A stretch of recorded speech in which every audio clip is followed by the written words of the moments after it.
Pernah nggak di tengah-tengah obrolan santai atau saat melihat foto bayi, kamu tiba-tiba sadar, kenapa sih kita nggak bisa mengingat apa-apa dari masa ketika masih bayi? Rasanya aneh ya. Padahal waktu itu, kita sudah mulai bisa tersenyum, tertawa, bahkan mungkin menangis heboh saat lapar atau merasa tidak nyaman. Kita hidup melihat orang di sekitar kita, mendengar suara dan merasakan sentuhan. Namun, semua pengalaman itu rasanya seperti menguap, tidak meninggalkan jejak yang bisa kita pelajari atau kita kenang di kemudian hari. Fenomena ini ternyata punya nama loh, infantile amnesia, atau dikenal juga sebagai amnesia masa bayi. Infantile amnesia adalah kondisi di mana kita tidak memiliki memori yang jelas atau konkret tentang pengalaman hidup sebelum usia sekitar 3 atau 4 tahun. Walaupun terdengar misterius, hal ini sangat normal terjadi pada manusia. Tapi, sebenarnya, apa sih ya yang bikin ingatan masa bayi seakan-akan terhapus? Salah satu penjelasan utama datang dari ilmu tentang perkembangan otak.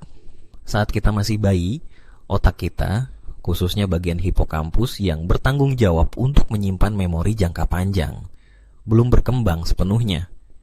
Hipokampus ini ibarat semacam arsip utama di otak, masih belajar cara kerja, dan belum siap untuk merekam pengalaman hidup kita dengan kualitas yang sama seperti saat kita sudah lebih besar.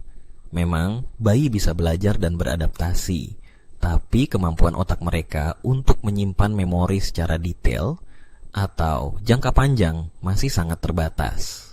Alhasil, momen-momen penting seperti langkah pertama atau suara pertama mungkin saja sempat terekam, tapi segera memudar seiring waktu.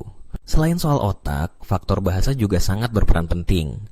Memori jangka panjang manusia biasanya terbentuk lewat narasi, cerita yang kita susun dalam pikiran.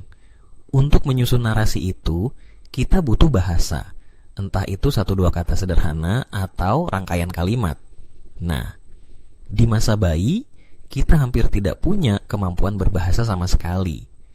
Pengalaman-pengalaman harian hanya bisa dirasakan, belum bisa diolah, diungkapkan, apalagi disimpan dalam bentuk cerita dalam kepala. Maka, sangat masuk akal jika akhirnya pengalaman-pengalaman itu terasa kabur, cepat terlupakan, atau bahkan sama sekali hilang.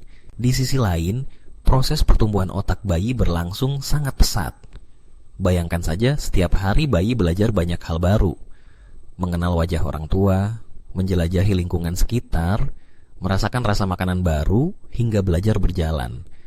Otak bayi cenderung memprioritaskan informasi yang penting bagi kebutuhan bertahan hidup dan tumbuh kembangnya.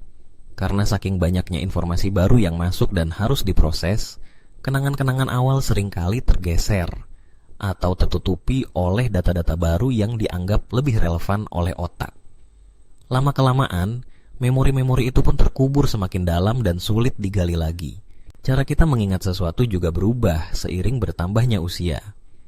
Jika saat bayi otak hanya bisa merekam sensasi atau perasaan secara sederhana, setelah kita tumbuh lebih besar, kita membutuhkan konteks, cerita, serta emosi yang lebih kompleks untuk membentuk memori yang kokoh. Otak dewasa sudah mampu menyusun rangkaian peristiwa lengkap dengan urutan waktu, emosi, hingga makna di balik pengalaman itu. Sementara bayi masih sangat terbatas dalam hal ini. Jadi, kalau kamu bertanya-tanya kenapa memori masa bayi itu seperti hilang, jawabannya sederhana. Bukan karena kamu tidak hidup waktu itu, bukan juga karena pengalamanmu tidak berharga. Tapi memang otakmu masih belajar keras menyimpan, mengolah, dan meyakinkan diri tentang mana saja pengalaman yang layak untuk diingat jangka panjang. Lucunya, bisa jadi seluruh pengalaman masa bayi kita sebenarnya tetap tersimpan, hanya saja terkunci jauh di dalam otak, menunggu momen yang tepat untuk mungkin suatu saat teringat kembali.